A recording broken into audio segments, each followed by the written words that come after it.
Hey guys, welcome to Working Class on Deercast. It is episode 51, I think. 51. Ross Biggers here. What's up? What's up, man? We've been trying to get this episode right here done for 3 weeks. Probably 3. That's solid 3. You're working too much. Yeah. You are the Working Class on Deercast right now. It's been busy. You It's a busy time of year. For people who don't know, you have your own business. Electrical business, yep. And people probably think when you own your own gig, you can hunt as much as you want. Well, that'd be sweet, but We'll doesn't work that way. We'll break that down a little bit. This podcast was supposed to be done early this morning, but it's later in the afternoon, and I think I deserve a drink of beer right now because I'm pretty certain I totaled my truck this morning. Mm-hmm. So really quick, I'll just kind of break down this fiasco. Not your fault. Not my fault. I went in and got a haircut early. I'm like kind of superstitious. I get haircuts before like hunts because I feel like it brings you fresh. Yeah. You know?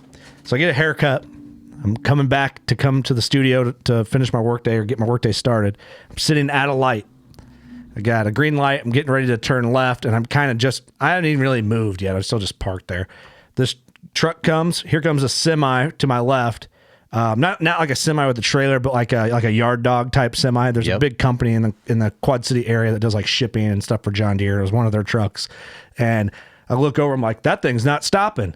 That thing is not stopping. Boom! T-bones this Ford F-150. That thing swings around, and I'm on the phone with my wife, and just slams into the front of my truck. And I'm just like, of course I'm like, oh crap, and lots of other explicit words. And my wife's like, oh my God, are you okay? So anyway, that old man, he's, I don't know, 80. Yeah. He was born in 46. How old does that make him? Well, he's getting up there. He's old. Felt bad for him. His side skirt airbags went off. My truck's all smashed in the front. My airbags did not go off. Really? And I was like waiting for it. So I jumped out once I like figured it was safe. And anyway, not a great deal. So I got to get a rental car before I go back to Wyoming for my elk hunt. So I'm hoping that happens in time. All for a haircut. Otherwise, I'm never in town. That's right. So that's how my morning's been. I just got that truck in June from the Buckstorm boys out in Rapid City, South Dakota. So I called them up. I'm like, well, I don't know how this is going to pan out with insurance and stuff, but it'd be great if you could find me a truck. No kidding. I'm truckless again. So that's my morning. So sorry on the delay, Ross. It's all right, man. So easy to take for granted all the days you go to and fro and get home safely and you don't think about it. And then you have your day planned out and then all of a sudden, boom, everything falls apart. It could have been a lot worse, man. I could have been that guy got T-boned on his passenger side. If he was an old man, if he would have got hit on his driver's side, it would have killed him. Yeah. So I'm having a beer because I've had a long day already and it's not even over. And I'm not driving anywhere, so I can have a beer. Hitching a ride. Mm-hmm. Oh man. So anyway, that's my morning, buddy. So sorry on the delay. Hey, that's all right. We're doing here now. We're making it. Let's talk. I think what I want to start with. I was going to end with this, but I think we should start with like a work-life hunt balance / family balance because if anybody can preach about that balance more than anybody, it's you. Yeah, it's tough. I mean, and that's the thing. I don't know when the phone's going to ring. I mean, I can have a schedule, but. Break down what you do. I think we've talked about it in the past in detail, but just in general. So I do a lot of ag, and this time of year especially, we're beginning middle of October here, but a lot of agriculture, whether it be fertilizer, grain facilities, hog buildings, lots of different things. I do a lot of just repair work and or new, when new ones are going up. I mean, there's just generators, lights, electric. I install. Yeah, we're Kohler generator dealers, so we install generators. I've been doing a ton of solar this year, so I'm juggling between new houses, new shops, new grain facilities, fertilizer work, and then solar generators. I mean, we're bouncing all over. Yeah. So I might meet a hog building today, and tomorrow I'm in a bank. Yeah, that's crazy. and the next day I'm in a house, and the next day I'm in an insurance office. I mean, it's just it's always. You like what you do? I love it. I really do. I mean, it's a lot of fun. Especially, I really enjoy this time of year. It's stressful, running nonstop. I mean, I haven't had a day off in a long time. I work 7 days a week the last 3 weeks, just with service calls and everything. But I really enjoy it. As stressful as it is, I really enjoy it because when they call, like, I'm the guy to fix it. You're the guy. They're broke down. They can't do anything. And then I show up and You're the superhero. Yeah. A lot of times. Yeah. And a lot of times it goes smooth. Now, sometimes it doesn't. And I spend 6 hours on a 15-minute job that I just can't get my head around. But yeah. Anyway, dryers. Well, you know, like you have Club 200 at your house. And for people who don't know, we've done podcasts at Club 200. It's just this beautiful man cave. You took like an old barn, made it into like a living area. Yep. And I hear a lot of people, especially online when we posted pictures of it, like the must be nice. Oh yeah. And I'm like, as soon as I hear someone start to say that about you, I'm like, no, shh. You don't understand. Like this guy is working while you're hunting all October and November. Last year you didn't hunt. When was your first day you hunted last year? Oh, it was when ATA. I mean, so it was like the first day you hunted was the first weekend of January. Yeah, it was the first weekend of January. It was the first. Well, I mean, I got like 1 or 2 sits in, but never a real hunt. No, and then actually getting on a deer and being able to just focus on hunting. It wasn't until January. Because the year prior is when you killed Mr. 202, and you got out in November. Like you had a lucky day where you were able to get out. I think that was the 13th and the 17th. Yeah, I killed the 13th, and I think I killed the 17th. 4 days apart. Anyways, I was able to get out because I think it was a wetter year or something, and the calls weren't coming in. The conditions were perfect. I'm like, I'm going. Gotta go. Yeah. And if the phone rings, I'll go do that after dark. So do you think, like looking back at last year's season, you didn't have a real like hunt with effort into it till the first weekend of January? Season opens here in Illinois, Iowa, October 1. Yep. So do you feel like your work, hunt, family balance was maybe off last year? Like, do you think could you have squeezed more hunt days in? Yes, I do. But family on top of that too. I mean, I come home and, we've got 3 boys at home. So I was 7, 6, 5. Yeah. And my wife, it's just busy. Yeah. And we have a lot of fall birthdays. So even like, September, we have a lot in November. We have a bunch in September and a bunch in November and in January. So there's birthdays and there's always something going on. So I probably could have rearranged a little bit, laid off a couple of jobs, pushed them till later or something. And you're losing money a little bit, or your money's delayed at least. Right. Well, it just seemed like I could never catch up last year. I'm telling everybody I'll be there in 2 weeks. Well, then 2 weeks is rolling around and they're calling and it's going to be like 3 more days. And I had too many. You got to know when to say no. And for me, it's like the these jobs are there. I've already committed to them. So you got to, be a man, step up and do what you said you're going to do. Right. So if I committed to them, so now it got burnt a few times last year with just taking on too much work. Now I'm like, all right, getting closer to hunting season. Why don't we push that one off and say, I can't do that until next spring. Yeah. And why don't I just learn to say no, either find somebody else or it's going to be next spring. Right. Just try. I'm getting better with trying to balance all that out. Do you feel that when your boys get older, and I'm sure a lot of listeners are probably going through similar, I don't know if it's a dilemma or a debate or a realization, however you want to look at it. Like I've seen guys that I know that are workaholics take every hour of overtime they can get. They're working weekends if they're doing it. Sundays are double time. They're doing it if they can. And then I feel like a lot of those guys that I've seen have kids and get a little older. Now they're like, I don't work weekends and I don't work after 4 o'clock because I'm home with my kids or I'm living my life and doing what I'm wanting to do. Do you feel maybe that's where I'm getting to? That's where I've come from, that workaholic thing without having kids, and my wife was working. I think she was working thirds, and I was before kids. She was working thirds, and I was working all day long, so we didn't hardly get to see each other than hi, bye, see you later. Yeah.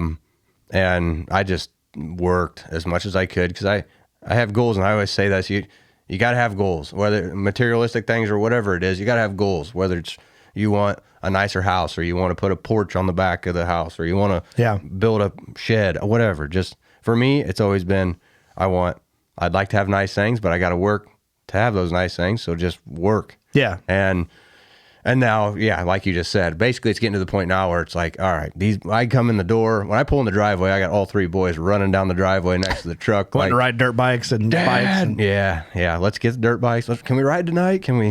Let's go fishing. Let's, everything. So, and I've just come to the realization that this window is little. I mean, it's a very short-lived window, and time with these boys is matters most right now because it's going to be gone. And then they're gonna. I'll look back and think, man, uncool real fast. Yeah. Yeah. Well, and Dad worked the whole time we were growing up, and we never did anything cool. It was always us and Mom, and that too. And you want to hunt, you have a passion for hunting. Yep. So it's like, man, how do you throw that into it's, I guess, you break it down as, the really good hunting is just a few months a year. And, if you're on deer cast, which I know you are, Yep. You can utilize, hey, honey, I want to make these game plans. Friday afternoon looks really good. I'd really like to go Friday afternoon, Saturday morning. Sunday is for the family. We'll go do something. We'll let the boys ride dirt bikes and stuff. So, and that's what like really, I think aggravates me a lot when I see people online kind of bash deer cast. Like, I don't need an app to tell me when to hunt. Like it's kind of hurting their ego. And I'm like, yeah, but you got to realize though, for guys that are in a situation like you, or similar situations, work, family requires a lot out of them. Everyone's family requires a lot out of them, no matter what you say. Just how you balance it. That's also a good way to be like, Thursday, the condition equation here that DeerCast has already laid out for me doesn't look as great as maybe Monday afternoon or whatever the next day in the forecast is. I'm going to save that time for them, and then. You know what I mean? You can. It helps you delegate where you put in your tasks. And I think 2020 deer, I killed the big dog. I had two. That's the first year I ever killed two whitetails in Illinois. Yeah. And your poor other buck just kind of got overshadowed. It was an old, just mature he was brute. A cool buck, but a great buck. Yeah, I got him mounted. He's really cool looking. But I think 2020 was the year that I paid for the subscription through DeerCast and based every hunt on DeerCast all the way through that year. Yeah. And then last year, I planted all kinds of food plots and everything was great, but I had to work all the way through them. So I just watched these food plots grow and die and anyway. Get eaten by deer that you weren't actually hunting until January. It's cool to get pictures of them. And you killed a deer out of a food plot, right? I did. Late season? Yeah, it was nice. We were at ATA show when it happened. I told you I couldn't go to ATA and you're like, come on. I'm like, I got a tag. I got to shoot. It's a great reason to miss it. I mean, and I killed. You should miss ATA to go hunting. I get that. I've never, if I had an unfilled tag and I was on a deer, I'd be hunting. Yeah. But yeah, I mean, that's a lot to think about. I think it's the most relatable. And you probably do hear that. You probably hunt whenever you want. You're on your own business, but it's like, yeah, you can't though. That's funny, man. Yesterday I pulled in. I had 4 calls before 7:00 on different dryers and fans down and stuff. Because it's harvest right now. Everyone's going. Yeah, so I pull into like the 3rd stop, I think, and this good customer of mine, he's like, so did you kill that big buck yet? I said, no. I haven't had a chance to because I'm here. You called me. You called, so I can't go hunting. I just giving him crap, razzing him a bit. But yeah, he's these guys know that I like to hunt. Yeah, and I take it very seriously. But it means a lot to him. I think it's funny when I hear Ross from Working Class. Yeah, you know what I mean. It's like become that. It's funny. It is cool. It's pretty cool. It is. It's really cool actually. But no, I mean that too is like people probably say that to you. I get it a lot. Like. It must be nice that you hunt for a living. It's like, and I talked about this last week with Josh Sparks. I'm like, nobody really hunts for a living, right? Unless you just have money from something else, and then you're just paying people to do all your other stuff for you. Like, see. So the beautiful thing about it is, yes, I don't feel like I'm punching in or punching out anymore, right? But I never punch out and I never punch in because I'm always doing something. Like I get yelled at by my wife, like in a. She's not actually mad, but a lot of times it'll be. I do my work here all day. Yep. And then I'll go hunting, and then I'll be at home, and I'm still working. Yep. And then I'll lay in bed. And the other night, I think I worked on stuff till 2 a.m. in bed. Yep. And then I go to sleep, and then I wake up. So, but I enjoy it. Yeah. But it's just a lot more time. I'm never turning it off. I probably work more hours now collectively than I did when I worked at John Deere. Yep. It's just not in like that. 5 a.m. to 1:30 or 5 a.m. to 3 o'clock. Yep. It's basically from when I get up to when I go to bed, and there might be some breaks in between there. Yeah, but I'm probably working more hours a day. That's right. But I prefer that though. And I could say that the same thing for myself too. I mean, there's times when I can get home. Let's say I'm in between calls, and I know I've got to meet this guy at 1 o'clock, but it's 10:30, and I just finished sooner than I thought. So I go back to the office or the shop, and I'll get out, and I'll either shuffle a little bit of paperwork, or hey, I need to go weed eat around the whole fence row out there, so I'll grab the weed eater and go do that. Or or I can slip out and pull a couple cards out of the trail cameras and then throw them on the laptop. I'll check them tonight, and then I like that because it's just there's always something to do. Yeah, you're not working, you're working all the time, but you're able to do a lot of different things for sure. Yeah, that's definitely a big perk to it. Yeah, that's a good point on that. But yeah, well, I was gonna say I wanted to bring something up quick. I created a. You guys hear me joke around about talking about the hernia. I always have hernias because I'm loading trucks in by myself. Right. Do you see my contraption? The hernia preventer 5000. No, I missed that. All right, so it's in my truck that's wrecked. So I got to make sure I go get my hernia preventer 5000. I went to Harbor Freight. Yep. Got a $30 like trailer boat winch. It looks like a seat belt. It's like a strap with a hook on it. So I got that. I had 4x4s already at the house. Cut a 4x4 to 5 foot so it fits up the front end of my bed. And, the 2 truck eyelets. Yep. Run a strap around it and mounted that thing sideways. And I'm going to put a piece of plywood in there so I can hook my deer to it. Oh, nice. Hernia preventer 5000. I wanted to bring that up. Slick. Yeah, it's pretty crude, but it's gonna save my belly and my back and all sorts of stuff. Especially that big old buck that you just cracked the other night. I was gonna wait to talk about that. But I hate to bring it up already, but let's bring it up because I was gonna wait and do a regular WCB podcast about it, but our schedule is so crazy. Yep. And it's just let's just talk about it because otherwise it'll just never get done when I want. I'm still excited about it. Yeah. So Doug and Eric will just have to listen to your podcast and be talking about it so they get filled in because they don't even really know the full story. Okay. For real yet.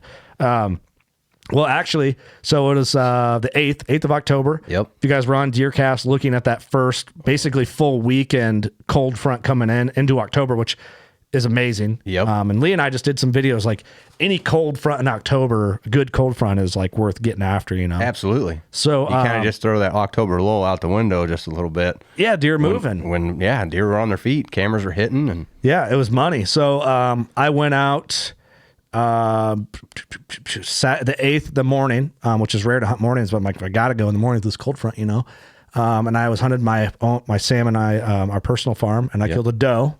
So it's kind of a cool feeling to kill a deer on our own personal farm. No kidding. So celebrating that, kind of having like kind of an emotional moment, kind of like it didn't really feel real type of moment. So I got a nice big mature doe. Got a hernia, throwing her into the truck. God, it was brutal. I had to back it into a low spot and then I tried to pick her up with the back legs and then I tried to get underneath her and cradle her and it just, that's dead weight. There's just no easy way of doing that. No. So I finally got her in. I'm like, I got to go to Harbor Freight and get a little winch. So I about died doing that. Got her out clean. I didn't want to gut her in there. It probably doesn't matter. Right. But it's not a big property. So I just wanted to just get it out of there. And then I cleaned her somewhere else. So I got her taken care of, get her all cooled down and how I needed her because I was going to take her in the next day. And I get home and just getting everything ready. I just got a new saddle. And I've hunted last year out of a saddle, but this year I was like, man, I want to kill a buck out of a saddle. It'd be really cool. So I just got the new, trophy line Fanatic saddle. Just got it. Yep. So I get out in the yard. I'm just getting a refresher in my brain because I don't saddle hunt as much as I tree stand hunt, but it's becoming a more useful tool in my arsenal. So I'm actually out on the tree in the yard playing with it. Yep. Just getting, okay, this is good. I got my pouch set up where I want and my lineman's rope and all that stuff set up. And I go out to, I had a tree in mind that I knew would be good. And I get out there and, Lee's going to be mad that I'm telling this story right now because he wanted to be on this podcast. Sorry, Lee. Because he was texting me. So anyway, I get set up and I'm between a little clover plot that I had planted and a bean field. Yep. And I'm kind of on the upward draw of it. Like the way the terrain lays out, the deer just kind of naturally use it. The way the property kind of wraps. It's weird, real weird. But they just follow the terrain feature. Yep. So I'm sitting there and I have a cell cam down on my little clover plot, which is, it's 100, it might be even further than that, 150, 200 yards down there. And I look and there's this big old fat body brute in the food plot, but he's kind of facing like he's going to use that terrain feature up to me. And I'm like, whoa. I was like, he's not a huge buck, but he's nice and heavy bodied. Yep. That's all you can ask for a big mature buck, right? That's right. So I'm like, okay, cool. As I'm sitting up there, I'm like, man, hopefully he comes up this path because this is en route to what way he's headed. But he could have cut in anywhere, sure, and done something else. So I'm waiting. 25 minutes go by, and I'm just kind of sitting there. And Lee's texting me, and I said, "Hey, Lee, I got a big buck. I'm assuming he's within 100 yards of me. I'll text you when I get down. Text you later." put my phone back in my bino. I have a loophole bino harness, and I always keep my phone right here. So when I'm like sitting in a tree stand, it's here. Yep. Or it's always on me. If something happens, I can get it. Yep. So I tuck it back in. I'm in the saddle, and I'm kind of looking, and I have this set up. Really, it's real nice, like real secluded. My perfect pocket. You can draw everything. And I look over, and I see rack, and I'm like, tuck my phone, grab my bow. He steps in, 20-yard double lung. He jumps into the grass, and I'm like, I text Lee. I'm like, just smoked him. He's like, you got to be kidding me. That's awesome. I'm like, I'm not kidding. If it would have been 1 minute later, I checked my phone, I would have missed my opportunity. Yeah.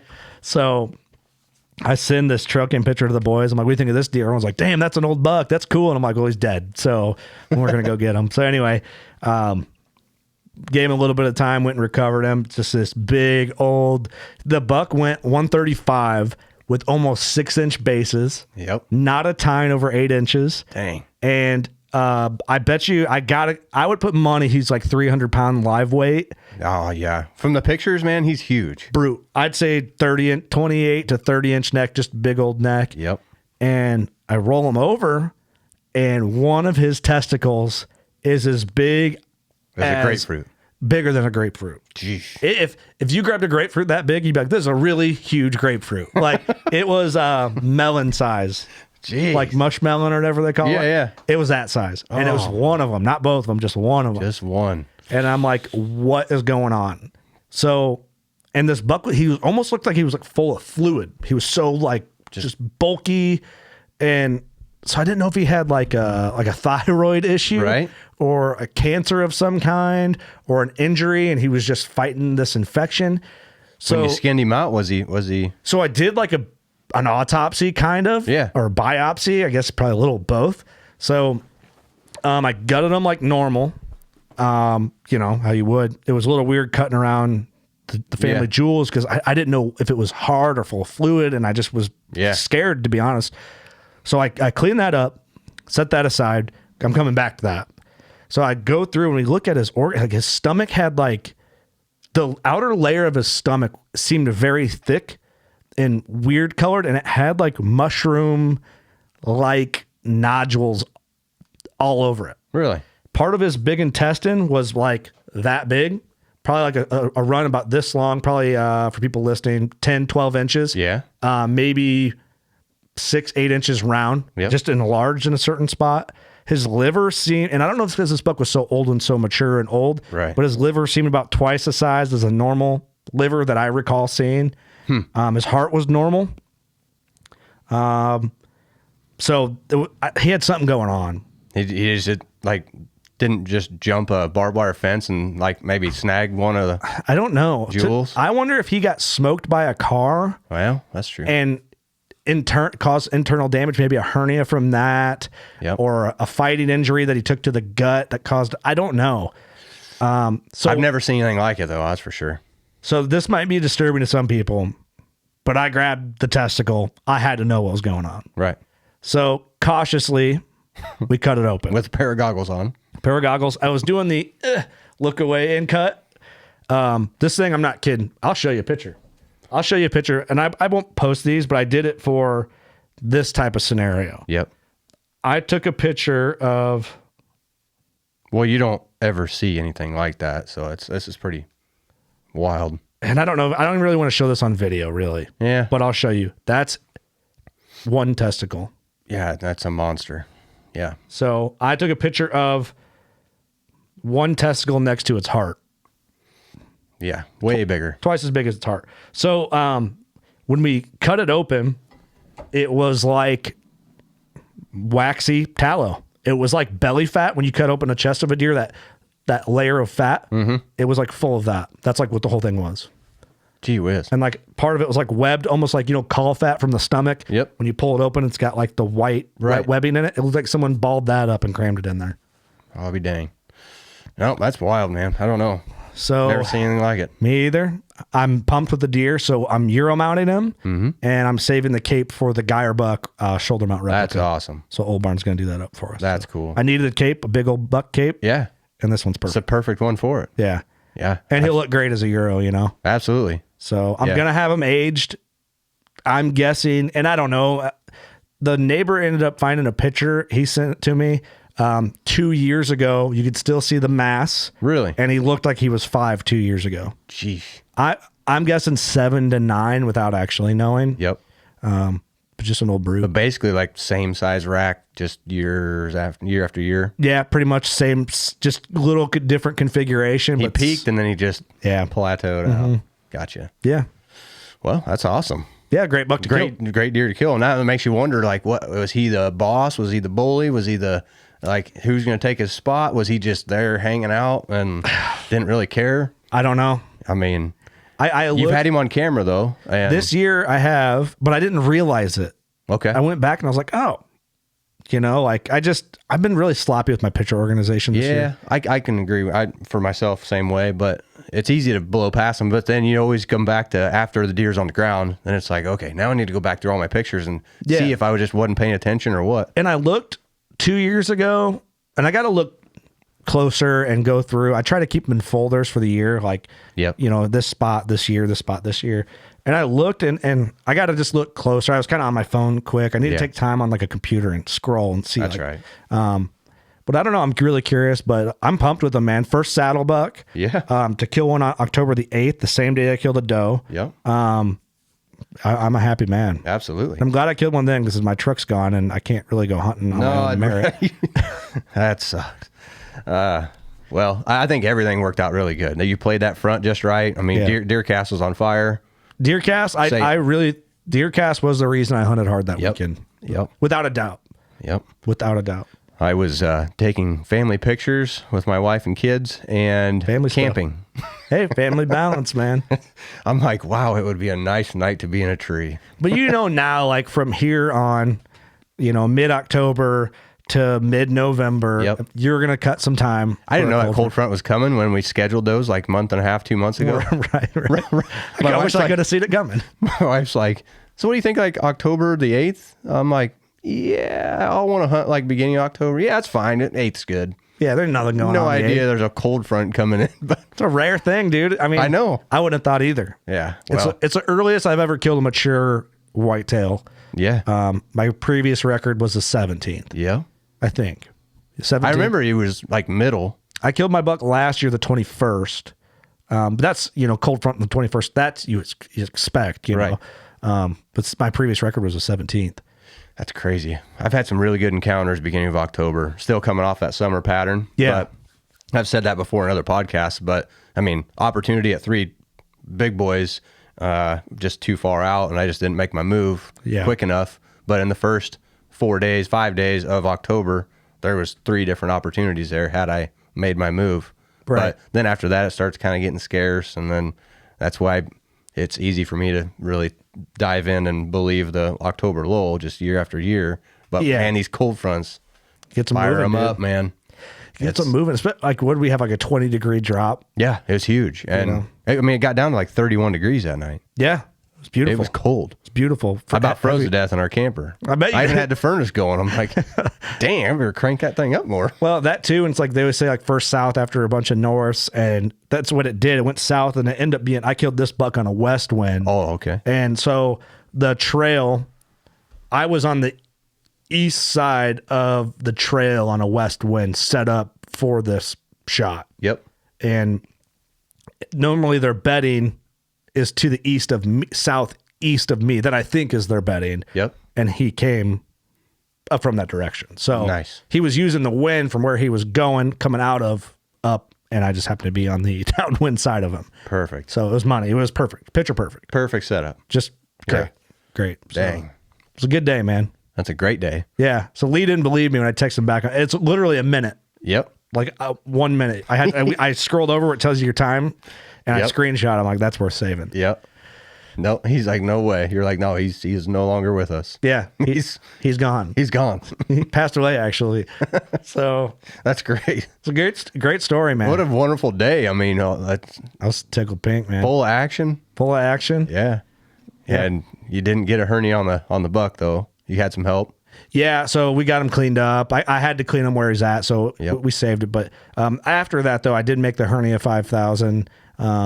But yeah, we got them. I got my Ranger. You set up my Ranger, so I got the Ranger on the trailer, drove her out, and then you set up a winch and all that stuff, so that makes it a lot easier. That does make it. I want to make, and I don't know if we talked about this on a podcast, and maybe somebody makes it, like boat rollers for the roof, and you can run the winch around over the back. That would be awesome.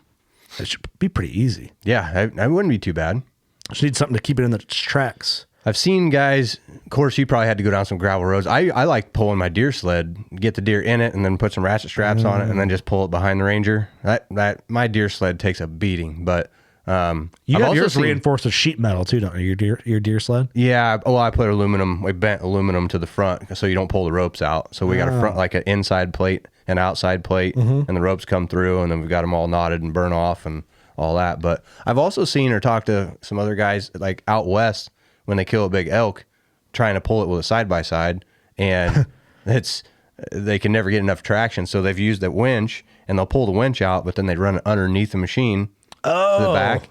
So then they put it in full drive, and as you're pulling all that weight, the back end's coming down because of the weight, but the front end's coming with it because of the tension from the front. Because of the tension off the front, and it just squats the machine down to where you can.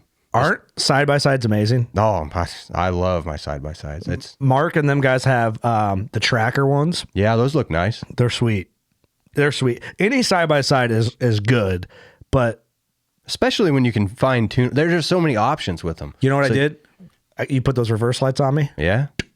Lit the baby up and clean like that a butt. football field. It was amazing. It's like this is cool. the Deer Getter 5000. Yep. Eric's calling. So he's probably making sure I'm all right. Yeah. But yeah, I mean, it was great, man. A great weekend. That's right. The kids got I end up, had it in the back of the Ranger. I bring the kids out and they're all freaked out, like in a good way. Like it's just a good, like a kind of a sigh of relief. Like you checked out the deer cast. It said it was on fire. You had your perfect setup. You did all your calculations. Yeah. And then it all comes together. It's just like, this is awesome. The way it's supposed to happen. The way. Because it never goes, rarely does it go the way it's supposed to happen. Nope. So my wife was sitting there talking to me. I've shown her your pictures and everything. She's like, man, that's awesome. I wish that you could have been able to get out, but we were having pictures and all that, yada, yada. And she's like, I hope that this year you can get on a buck and go out and you don't have to go out like 44 times to kill that buck. Like you make it happen like in a couple days. Okay, honey. That's the plan, but that doesn't always work that way. You wish it'd go that way? Because me too. Thanks. Yeah. I've been sitting in a tree for, whatever. Yeah. Dude, it can, a season worth of grinding hard. Yep. Can burn you. Oh, man. You're mentally invested really heavily, You are, That's too. what gets you, I think. And then it starts, you're stressed out and then take stress home and it's just, yeah. But you put more pressure on yourself. Now, I have started to in the last few years, just started backing off of stressing out like, oh, I got to kill this big buck. I know he's there. Yeah. And I'm going to do whatever it takes to get this deer killed. You're almost better off, I've figured out, to just pull it out of gear and just coast for a bit and just go to the timber when it seems right and don't put so much pressure on yourself. And it's amazing how things come together. I agree with that. I think 100% agree with everything you said. And like to add on to that, I think I used to go in as like just hunt as much as you can. When I think you just hunt when it's perfect to hunt. Yep. Don't force wins and that aren't right. And you're more calculated. You're thinking more clearly. You're fresher. You're hunting. Every time you hunt, for the most part, there's a real opportunity if you're hunting on the right days. That's right. Versus just hunting on the wrong days just to hunt. Yep. Those are your family days. That's right. Hang out with the kids. Yep. Work your overtime those days, whatever you do. And then I think that's where you invest your time. Your real aggressive time is when it's good. Exactly. First cold front in October. And like you said, you're fresh. You're fresh. I mean, you're dialed in. You're just ready to go. You're calculated, and you have a lot more stamina when you haven't just sat 4 days straight, all day sits. Yep. Now, do I think if you're going to take time to hunt, then you better be hunting. Hunt your cojones off? Yeah. Like November. Yeah. You take a 5 working days off vacation and hunt. And a couple weekend or 2 weekends. And if you took it off to hunt, you better be hunting. But you're doing it when it's like deer are going to move for the most part, regardless of the conditions, give or take. Yep. One-off scenarios. That's right. Yeah, it's all part of that work, family, hunt balance. And I think it's important conversation. it's easy to get stressed out. Don't stress yourself out. Hunt and have a good time. I leave for time of recording next week for Wyoming to go try and fill my elk tag with my buddy Trey. And now I don't have a vehicle, but like this relieves some stress off of me, not like stress to kill a buck, but I killed a great mature buck in Illinois at home. And I'm like, cool. I don't mind leaving the end of October for a few days to go hunt out of state. Yep. And I'm glad I did kill early too, because we have some like Trey and Devin are coming in. Devin hunted whitetails for the first time last year. Yeah. Trey has never hunted whitetails. That's cool. So he's coming in for the first time, and we found a small piece to get him on. Yep. I'm gonna let him hunt my piece when the wind's right, and so we're gonna try and get them his first whitetail. That's great. So that'll be fun. But I'm glad because then I can kind of like spend my time guiding them. Right. You don't feel the pressure to gotta get out. You haven't, or you're anxious and you want to be hunting as much as they're hunting and all that, Right. But I'm going to make sure they have food here and like they're taken care of. Like I'm their guide kind of. I'm like their outfit, even though it's not what that is. I'm just getting them to the stands, helping and them stuff. out. Yeah. Helping them out and feeling like you can take the time to help them out and go the extra mile for them. That's cool. Yeah. Like if somebody needs something, I can get down and go get it and then help them out or, whatever it ends up being. But it's going to be fun, man. It'll be a good time. Yeah. Sounds like it. Yeah. They'll be in. Some of the guys from Black Obus will be in. The Bushaks will be in. Yeah. Michael from Loophole will be in with his son hunting. That's right. Bill Moretti will be in.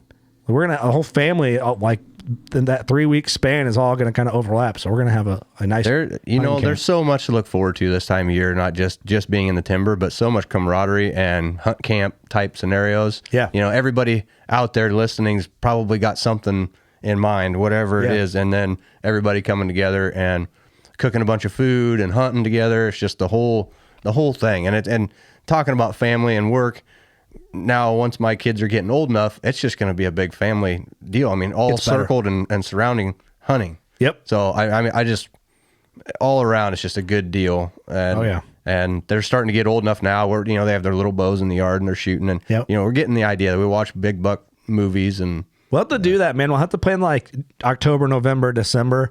We'll have to plan like once a month. We have like hunting camp nights with the kids. Yep. And then we do that. We watch like, we'll watch juries or monster bucks or whatever and cook food and just kind of let them have that community vibe. I think that's a big deal. Oh, it'll go a long ways for them for sure. We have the places to do it. One month we could do it at your place. 1 month we could do it at Austin's place. 1 month we could do it at the studio. Yep. It'd be fun. It'd be a blast. Cook food, celebrate deer hunting. Yep. I'm looking forward to it. We're just on the verge of it. And we are blessed to have such a long archery season. Yeah. So as far as this balance of trying to get everything to work, if it all came down to like a 2-week period, then we'd be a lot more cutthroat on we're hunting. Yeah. And we have such a long period of time between, beginning of October and middle of January. Yeah. I mean, you can make things work. And you might not want to sit out there when it's -5, but if you have to, you can. Yeah. I mean, well, cool, man. It was a fun podcast. Yeah, it was. Work-life balance, buck story. Yep. Wrecking a truck. Not funny. Sorry. I didn't wreck my truck. Yeah, sorry about that. Yeah, just laughing. Do I say I wrecked my truck or you got wrecked? It got wrecked. I was parked. The EMTs and the cops come up. They're like, "How'd you get?" So you were just sitting here? I'm like, "Yeah, sitting at the light." The guy ran the light and hit me. I watched the semi-driver. I think he was looking on his phone. He just, it's like looking down. Boom! Just center punch. That's all it takes. 2 seconds off the. What a bummer. Yep. All right, guys. Thanks for tuning in. Best of luck to you this season. Pay attention to Deercast. Get in, support these podcasts. There's some comments, some likes in Deercast. Let us know what you want to hear. We appreciate your support. You know what to do. Go shoot a giant. And we really mean that. Go shoot a giant. That's right. Later.